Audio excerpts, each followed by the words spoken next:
नमस्कार। The deep dive में आपका स्वागत है।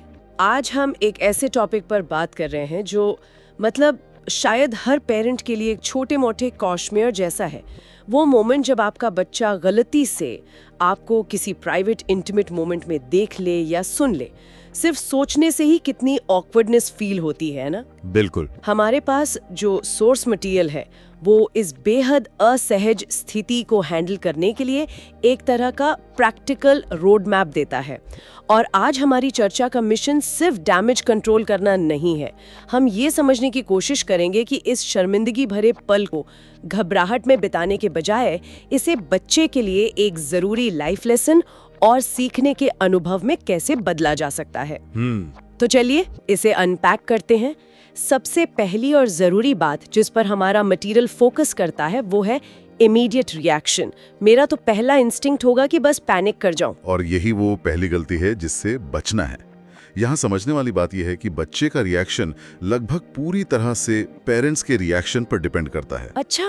अगर आप चिल्लाते हैं, घबरा जाते हैं या एक दूसरे पर ब्लेम गेम शुरू कर देते हैं तो बच्चे के दिमाग में वो घटना एक डरावने, नेगेटिव या गंदे एक्सपीरियंस की तरह रजिस्टर हो जाएगी। इसलिए काम रहना, एक गहरी सांस लेना, ये सबसे पहला और सबसे जरूरी कदम है। आपका शांत रहना बच्चे को सिग्नल देता है कि जो भी हुआ वो डेंजरस नहीं है। ओके, तो रूल नंबर 1 है डोंट पैनिक। मतलब बच्चे के सामने कोई ड्रामा नहीं। पर शांत रहने के बाद क्या? यहाँ बात बहुत दिलचस्प हो जाती है क्योंकि मटेरियल साफ कहता है कि आपका अगला कदम क्या होगा। ये इस बात पर बहुत ज्यादा निर्भर करता है कि आपके बच्चे की उम्र क्या है। बिल्कुल। सोर्स इसे बहुत स्मार्टली 3 एज ग्रुप्स में बांटता है और हर ग्रुप के लिए अप्रोच एकदम अलग है। ये one size fits all situation नहीं है। तो सबसे पहले बात करते हैं सबसे छोटे बच्चों की, 2 से 5 साल के। इस उम्र में वो जो देख या सुन रहे हैं उसका कॉन्टेक्स्ट उन्हें समझ नहीं आता।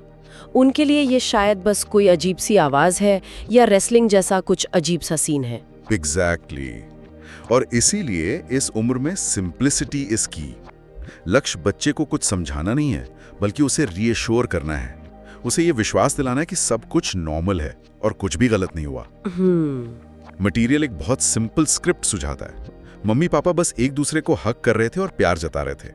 एवरीथिंग इज ओके, अब तुम अपने कमरे में जाओ, हम थोड़ी देर में आते हैं। बस इतना ही, शॉर्ट, सिंपल एंड रीअश्योरिंग। पर कई बार पेरेंट्स का इंस्टिंक्ट होता है कि कोई कहानी बना दे, कोई सफेद झूठ बोल दें। जैसे सोर्स में एक एग्जाम्पल है, ये कहना कि अरे कुछ नहीं, मम्मी को चोट लग गई थी और पापा हेल्प कर रहे थे। ये ज्यादा आसान नहीं लगता? सरफेस लेवल पे ये आसान लग सकता है, लेकिन सोर्स मटेरियल इसके खिलाफ बहुत स्ट्रांगली वार्न करता है। सोचिए इसका लॉन्ग टर्म इफेक्ट क्या हो सकता है। क्या? बच्चा शायद स्कूल में जाके टीचर को बता दे, कल रात पापा मम्मी को हर्ट कर रहे थे। ये एक छोटी सी बात कितनी बड़ी मिसअंडरस्टैंडिंग और प्रॉब्लम क्रिएट कर सकती है। झूठ बोलने से बच्चे के मन में कंफ्यूजन पैदा होता है और ट्रस्ट भी कमजोर होता है। सही। इसलिए सच का एक सिंपल एज अप्रोप्रिएट वर्जन ही सबसे अच्छा है। राइट, ये बहुत इंपॉर्टेंट पॉइंट है। तो टॉडलर्स के लिए गेम प्लान है, रीअश्योर करो और रीडायरेक्ट करो। लेकिन तब क्या होता है जब बच्चा इतना बड़ा हो कि वो ऑकवर्डनेस को समझ सके और शायद कुछ मुश्किल सवाल भी पूछ ले? ये हमें 6 से 11 साल के बच्चों तक ले आता है। यहाँ सोर्स कहता है कि स्ट्रैटेजी को पूरी तरह बदलना पड़ता है। अब आप सिर्फ आग नहीं बुझा रहे, आप एक नींव रख रहे हैं। ये एक रियल टर्निंग पॉइंट है। इस उम्र के बच्चे ज्यादा अवेयर होते हैं। वो समझ सकते हैं कि उन्होंने कुछ ऐसा देखा है जो उन्हें नहीं देखना चाहिए था। वो शर्मिंदा महसूस कर सकते हैं, कंफ्यूज्ड हो सकते हैं। यहाँ पर सोर्स प्राइवेट जैसे शब्दों को इंट्रोड्यूस करने की सलाह देता है। हाँ, ये मुझे काफी प्रैक्टिकल लगा।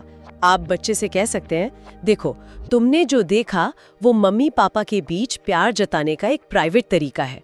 ये कुछ ऐसा है जो सिर्फ बड़े लोग करते हैं, जो एक दूसरे से बहुत प्यार करते हैं और जिन्होंने शादी की हो। ये हमारा प्राइवेट मोमेंट था। और यहाँ जो प्राइवेट शब्द है वो बहुत पावरफुल है। कैसे? आप सिर्फ उस सिचुएशन को हैंडल नहीं कर रहे हैं, बल्कि आप अनजाने में उन्हें प्राइवेसी और बाउंड्रीज के फंडामेंटल कॉन्सेप्ट सिखा रहे हैं। अच्छा। ये घटना बच्चे को ये सिखाने का एक मौका बन जाती है कि हर किसी की अपनी पर्सनल स्पेस होती है, निजी पल होते हैं और बंद दरवाजों का सम्मान किया जाना चाहिए। आप इसी कॉन्वर्सेशन को आगे बढ़ाकर कह सकते हैं, जैसे तुम्हारा बेडरूम तुम्हारा प्राइवेट स्पेस है, वैसे ही हमारा भी है, इसीलिए नॉक करना जरूरी होता है। तो ये ऑकवर्ड मोमेंट असल में एक लाइफ स्किल सिखाने का मौका बन गया। वाओ। ओके, और फिर आते हैं टीनेजर्स पर, 12 से 18 साल। वो पूरी तरह समझते हैं कि क्या हुआ है और शायद मॉर्टिफाइड यानी बहुत ज्यादा असहज महसूस कर रहे हो। यहाँ तो इग्नोर करना और भी टेम्पटिंग लगता होगा। और इग्नोर करना यहाँ सबसे बड़ी गलती होगी। टीनेजर्स के साथ सोर्स मटेरियल सीधी ऑनेस्ट बातचीत की सलाह देता है, लेकिन टाइमिंग और टोन बहुत जरूरी है। शायद तुरंत नहीं, लेकिन कुछ देर बाद, जब सब शांत हो जाएं। बातचीत की शुरुआत उनकी फीलिंग्स को वैलिडेट करने से होनी चाहिए।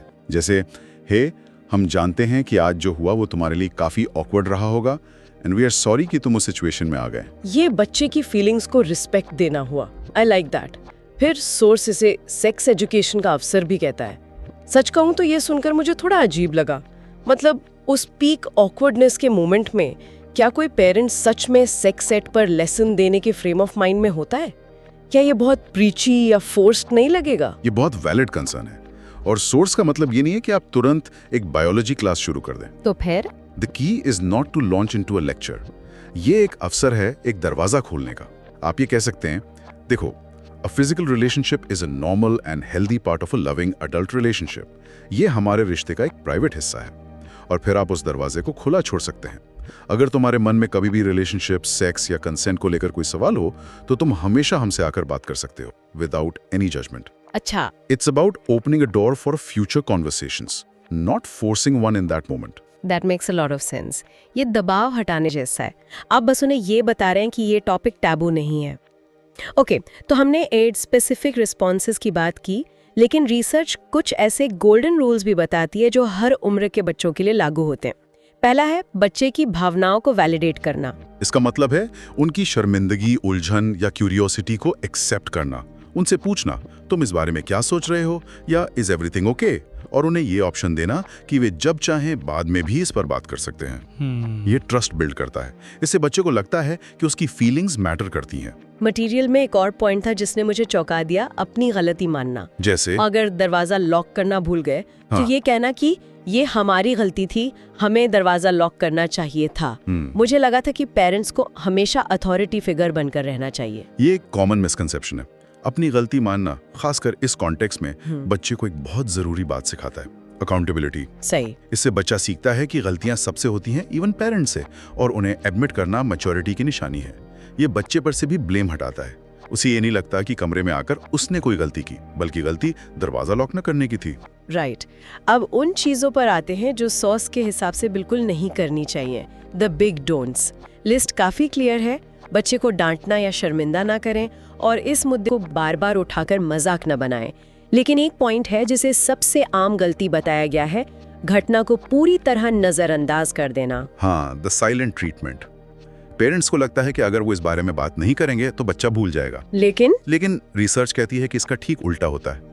आपकी चुप्पी उस घटना को और भी बड़ा और ज्यादा रहस्यमय बना देती है।